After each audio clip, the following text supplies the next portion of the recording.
इस पॉडकास्ट के माध्यम से सुनाई गई कहानियां अनुभवों की वास्तविकता का दावा नहीं करती हैं। पॉडकास्ट का उद्देश्य किसी भी प्रकार का अंधविश्वास फैलाना या अंधविश्वास को बढ़ाना नहीं है। किसी भी धर्म या संप्रदाय को ठेस पहुंचाना नहीं है। कहानियों का उद्देश्य केवल और केवल मनोरंजन है। अब अपने कानों में हेडफोन लगा लीजिए और मजा लीजिए आज की कहानी का, क्योंकि कहानियों का जो मजा सुनने में है वो देखने में नहीं।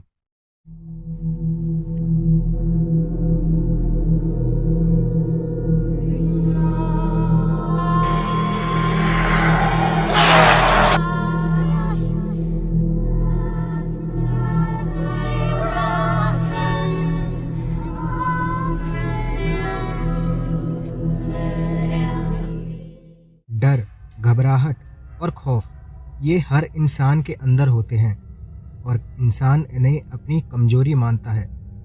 पर कभी कभी डरना ठीक भी रहता है। पर कुछ लोग अपने आप को कुछ ज़्यादा ही हिम्मत वाला दिखाने के चक्कर में नादानी कर बैठते हैं। आज की कहानी ऐसे ही एक इंसान की नादानी की है। दोस्तों, आज की कहानी शुरू करने से पहले मैं आपसे रिक्वेस्ट करूंगा कि चैनल को सब्सक्राइब कर लीजिए। बिना देरी किए मैं कहानी शुरू करता हूँ। मेरा नाम साहिल है और ये कहानी मेरी और मेरे दोस्तों के साथ घटी घटना के बारे में है। मैं उन दिनों कॉलेज में पढ़ता था। मेरे साथ ही मेरे दो दोस्त राजीव और भुवनेश भी मेरे साथ ही कॉलेज में पढ़ते थे। भुवनेश तो पढ़ाकू किस्म का था, पर राजीव थोड़ा दबंग टाइप का था। वो कॉलेज में बाकी स्टूडेंट से छोटी छोटी बातों पर भिड़ जाता था। डर तो उसे किसी बात का लगता ही नहीं था। वो अक्सर कहता था कि वो किसी से नहीं डरता। एक दिन हम तीनों दोस्त एक डरावनी फिल्म देखकर घर वापस आ रहे थे। हम लोगों ने तय किया था कि फिल्म के बाद बार जाकर पार्टी करेंगे और बियर का लुत्फ उठा लेंगे। तो रात के शो को देखकर हम तीनों बार चले गए और वहां काफी बियर हमने पी। उस रात राजीव तो रुक ही नहीं रहा था। खैर, जैसे तैसे हम तीनों वापस घर की ओर चल दिए। राजीव ने जाते जाते बार से ही एक बोतल बियर और ले ली थी, तो वो रास्ते में ही पीते हुए साथ चल रहा था। रात के 11 बज चुके थे और कोई टैक्सी या ऑटो न मिलने की वजह से हम तीनों पैदल ही घर की ओर निकल लिए। चलते चलते हम तीनों भूतों की बातें करने लगे। भुवनेश ने राजीव से पूछा, क्यों राजीव, तुम्हें डर नहीं लगता भूतों से? राजीव ने थोड़ी बियर पीते हुए कहा, भूतों का तो मैं बाप हूँ और डरता तो मैं किसी से भी नहीं। वैसे मैं तो चाहता हूँ कि कोई भूतनी या चुड़ैल मिल जाए, मुझे उसको पटा लूंगा। और इतना कहकर वो नशे में ही हंसने लगा।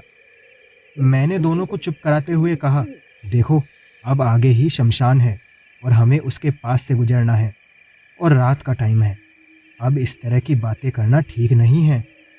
पर राजीव तो मान ही नहीं रहा था।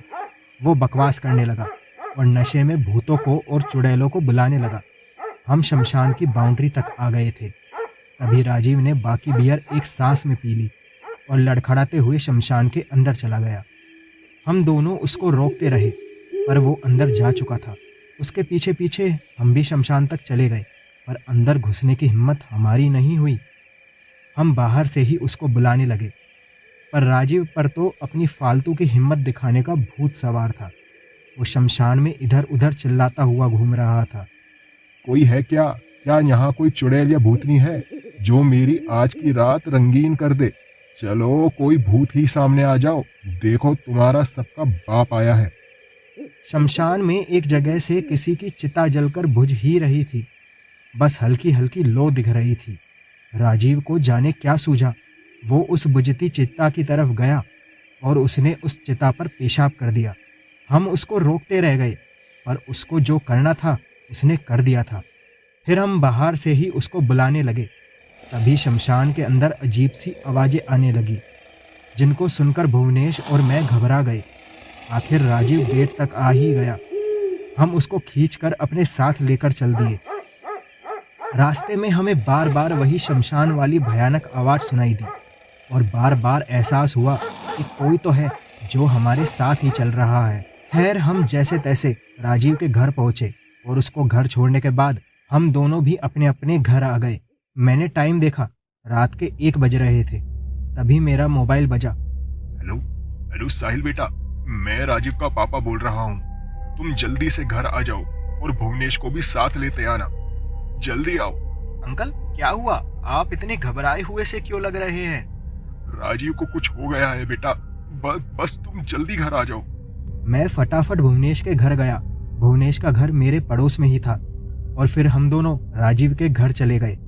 राजीव के पापा हमें दरवाजे पर ही मिल गए। उन्होंने बताया कि राजीव को ऊपर के कमरे में बंद कर दिया है। हम दोनों जल्दी जल्दी से ऊपर के कमरे में गए तो राजीव का हाल देखकर हम बहुत ज्यादा डर गए। राजीव की आंखें सफेद हो चुकी थी, उसके सर से खून बह रहा था और वो बहुत ही डरावनी आवाजें निकाल रहा था।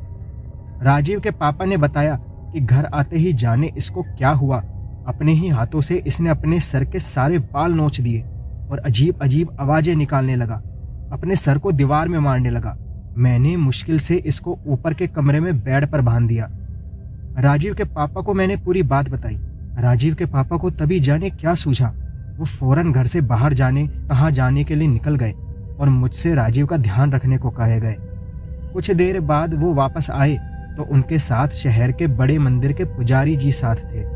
पुजारी जी ने जैसे ही राजीव को देखा तो कहा, इसके शरीर में उस शमशान का प्रेत है और वो बहुत गुस्से में है क्योंकि इस लड़के ने उसका अपमान किया है। गलती तो की है इस लड़के ने, बहुत बड़ी गलती। वो अब इस लड़के को ले जाना चाहता है। हमें जल्द से जल्द उपाय करना होगा। पंडित जी ने मुझसे और राजीव के पापा से कहा कि जल्दी से शमशान जाएं और उस चिता में पड़ी हुई हड्डियों को समेट कर ले आएं जिस पर राजीव ने पेशाब किया था। मैं और अंकल जी दोनों शमशान चले गए। राजीव के पापा ने मुझे बाहर ही खड़े रहने को कहा और खुद अंदर चले गए और चिता से हड्डियां कलश में इकट्ठा करने लगे। अभी उन्होंने इकट्ठा करना शुरू ही किया था कि उनको लगा कि किसी ने उनको जोरदार धक्का दिया और वो पीछे गिर पड़े। मैं ये सब गेट पर ही खड़ा होकर देख रहा था। शमशान में वही डरावनी आवाजें गूंजने लगी। बार बार राजीव के पिताजी के ऊपर वो प्रेत हमला करने लगा। शमशान में उसकी आवाजें गूंजने लगी। तो तू उसको बचाने आया है, बचा नहीं पाएगा। उसने अपराध किया है और उसकी सजा तो उसको जरूर मिलेगी। मैं उसको अपने साथ ही लेकर ही जाऊंगा। तभी राजीव के पिताजी के सर पर एक बड़ा सा पत्थर हवा में उड़ता हुआ आया और सर से जा लगा। उनके सर से खून बहने लगा। खैर, उन्होंने सभी हड्डियां इकट्ठी की और फिर हम दोनों राजीव के घर ही आ गए। यहाँ पुजारी जी हवन कर रहे थे और राजीव जोर जोर से चीख रहा था। उसके शरीर पर गहरे घाव अपने आप होने लगे, मानो कोई उसके शरीर पर चाकू से वार कर रहा हो। पंडित जी ने एक अभिमंत्रित रक्षा सूत्र राजीव के हाथ पर बांध दिया और कुछ ही देर में राजीव शांत होकर सो गया। पंडित जी ने राजीव के पापा से कहा कि आप जल्दी से इन हड्डियों को विसर्जित कर दीजिए। वो तुरंत ही हड्डियों के कलश को लेकर हरिद्वार के लिए निकल गए। मैं राजीव के पास ही रुका रहा और पुजारी जी अपना हवन करते रहे। शाम तक राजीव के पापा वापस आ गए और उनके आते ही राजीव भी उठ खड़ा हुआ था। वो जो प्रेत था, अब राजीव उससे मुक्त हो चुका था और शायद वो प्रेत भी इस दुनिया से मुक्त हो गया था।